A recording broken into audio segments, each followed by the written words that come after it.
In primetime news this evening, dangerous garbage. NSWMA workers facing health risk because of improper disposal of COVID protective gear. Taking charge, government takes over chairing some parliament oversight committees, says opposition has been doing a lousy job. And Hearts failure. Auditor General's report shows training agency certified less than half of its trainees over 2 fiscal years.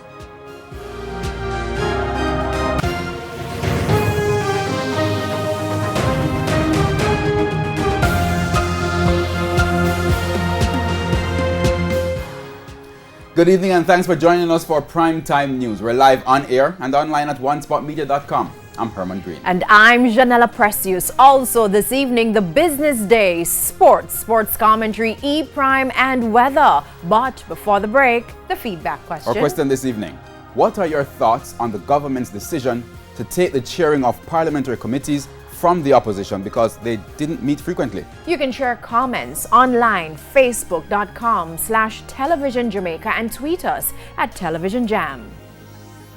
Please stay with us. Primetime News returns right after this break.